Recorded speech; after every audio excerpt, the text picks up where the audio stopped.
Hai, selamat datang di King Kong King TV. Terima kasih udah mampir. Suaranya ganti karena narator sebelumnya udah nyerah untuk lagu ini nih. Jadi saya ambil alih. Berikut daftar 6 film horor yang bikin sutradaranya dipanggil polisi. Apa saja? Simak videonya. Saking terlihat sadisnya, adegan di film horor ini sampai diduga pembunuhan sungguhan. Salah satu sutradaranya ada yang sampai harus ditahan karena film garapannya. Wah, kasihan banget ya. Film dengan genre horor pastinya memiliki tujuan untuk membuat mereka yang menonton merasakan ketakutan. Berbagai cara pun dilakukan oleh para kreatornya untuk bikin penontonnya takut. Mulai dari memunculkan hantu hingga jump scare. Selain itu, kengerian juga dapat dihadirkan lewat adegan pembunuhan yang sadis dan ditampilkan secara apa adanya. Namun, enggak jarang adegan pembunuhan yang gore ini justru membuat sutradara atau pihak yang terlibat dalam film horor tersebut mengalami masalah. Beberapa di antara mereka sampai ada yang dipanggil oleh pihak kepolisian karena disangka melakukan pembunuhan sungguhan di filmnya. Penasaran? Apa saja deretan film horor tersebut? Yuk, simak pembahasannya. Yang pertama, A Lizard in a Woman's Skin. Film yang dirilis pada tahun 1971. Buat kalian yang belum tahu Carlo Rambaldi, dia merupakan ahli efek visual ternama di dunia perfilman. Dia tercatat 3 kali mendapatkan nominasi efek visual terbaik di ajang Oscar dan memenangkan 2 diantaranya untuk film E.T. yang rilis pada tahun 1982 dan Alien pada tahun 1979. Akan tetapi, keahlian Rambaldi dalam membuat efek tersebut ternyata pernah bikin dia terlibat dengan pihak kepolisian.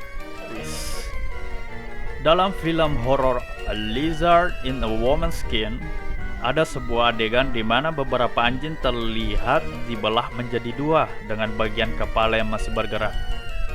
Hal ini pun membuat kreator dari film horor itu dituding telah melakukan kekerasan terhadap binatang, karena anjing yang ada pada film horor tersebut diduga adalah hewan sungguhan.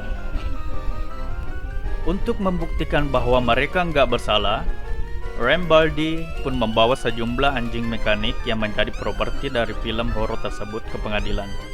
Menariknya, Rambaldi menjadi ahli efek visual pertama yang diharuskan untuk membuktikan bahwa proyek yang dikerjakannya tersebut bukanlah sungguhan. Yang kedua, Cannibal Holocaust yang rilis pada tahun 1980. Cannibal Holocaust merupakan salah satu film horor yang paling kontroversial sepanjang sejarah. Bagaimana enggak, film garapan Ruggero Deodato ini dicekal di lebih dari 50 negara. Enggak berhenti sampai situ aja. Deodato juga sampai dituduh melakukan pembunuhan terhadap sejumlah aktor yang terlibat dalam film tersebut. Hal ini berawal ketika para aktor dari film horor ini diberikan kontrak agar enggak muncul di media manapun selama 1 tahun setelah film dirilis. Tujuannya untuk mempromosikan ide kepada orang-orang bahwa film tersebut adalah sebuah dokumenter terkait suku kanibal layaknya konsep dari Cannibal Holocaust. Namun, hal tersebut justru menjadi petaka bagi sang sutradara yang dituduh atas pembunuhan dan menghilangkan para aktornya. Deodato kemudian menyuruh sejumlah aktor untuk tampil di acara televisi untuk membuktikan bahwa dia nggak bersalah. Selain itu, sang sutradara juga menjelaskan berbagai efek visual terkait adegan sadis dalam filmnya saat berada di pengadilan. Setelah bukti tersebut terkumpul, Deodato pada akhirnya dibebaskan dari hukuman pidana atas pembunuhan. Selamat lu Tom. Yang ketiga, Guinea Pig, Flowers of Flesh and Blood yang rilis pada tahun 1985. Masalah yang dialami oleh Guinea Pig, Flowers of Flesh and Blood berawal ketika aktor Charlie Sheen menonton film horor asal Jepang tersebut. Akibat banyak adegan sadis di dalam filmnya yang terlihat sangat sadis, Sheen melaporkan film ini kepada pihak FBI karena diduga menampilkan pembunuhan sungguhan. Apalagi cara pengambilan dari film tersebut seolah-olah dilakukan oleh orang yang amatir di dunia perfilman. Oleh karena itu, FBI sempat menginvestigasi Charles Bellon selaku distributor dari film horor tersebut di Amerika Serikat. Namun, FBI akhirnya menghentikan investigasi tersebut ketika kreator dari Jepang memberikan dokumentasi yang menampilkan proses pembuatan dari filmnya, termasuk bagian efek visual. Meski begitu, film ini digadang-gadang menjadi inspirasi dari pembunuh berantai asal Jepang yang menghabisi nyawa sejumlah anak TK. Yang keempat, August Underground yang rilis pada tahun 2001. Pada saat hendak datang ke acara Rumork Festival of Fear di Kanada, sutradara sekaligus penulis dari film horor August Underground, Fred Vogel, ditahan oleh petugas bea cukai. Pasalnya, dalam barang bawaan Vogel terdapat salinan dari film garapan dia tersebut yang memang ingin ditampilkan pada festival film. Namun yang menjadi masalah adalah isi dari film horor tersebut yang menampilkan adegan vulgar serta sadis. Bagaimana enggak, August Underground memiliki konsep penggambaran cerita dari sudut pandang seorang pembunuh berantai. Serem banget sih. Maka, enggak mengherankan apabila di dalamnya terdapat sejumlah adegan seperti penyiksaan, pembunuhan, serta seks yang luar. Apalagi kabarnya potongan adegan dari film horor ini juga dipublikasikan di dark web yang membuatnya seolah menjadi sungguhan. James Bond.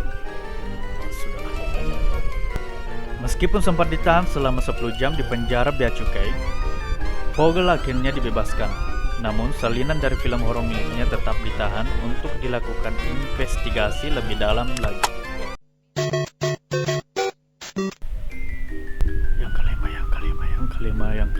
Yang kelima, The Carnage Collection yang rilis pada tahun 2015.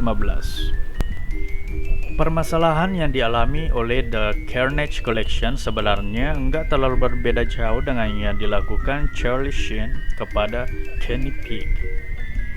Bedanya, kali ini yang melaporkan adalah seorang ibu yang melaporkan film ini ke pihak kepolisian karena telah mengunduh film tersebut untuk ditonton bersama anak-anaknya. Padahal, film horor antologi ini menampilkan adegan sadis seperti menusuk alat vital dengan benda tajam yang pastinya gak cocok untuk anak-anak. Hal ini membuat Bob Ferreira dan Derek Ferreira selaku sutradaranya ditahan sementara karena diduga melakukan pembunuhan benaran.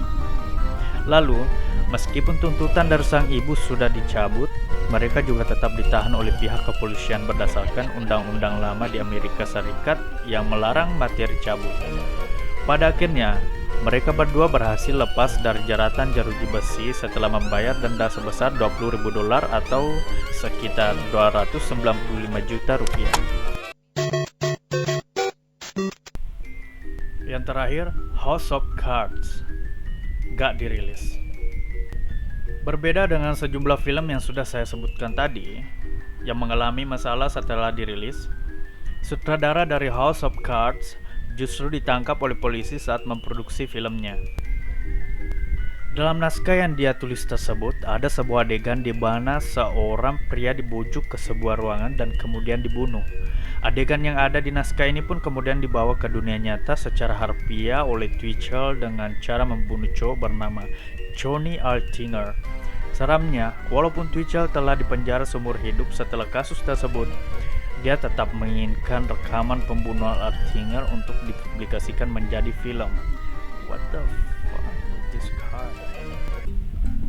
Nah, itulah deretan film horor yang membuat sutradaranya dipanggil oleh pihak kepolisian. Apakah kalian tertarik untuk menonton salah satu dari film horor tersebut? Kalau saya sih enggak. Bukan hobi gue soalnya. Ya, share pendapat kalian di kolom komentar ya, dan terus ikuti channel ini dan bantu kami. Silakan subscribe, share, komen, like, haters juga nggak apa-apa, terserah kalian aja. Bye, the next video.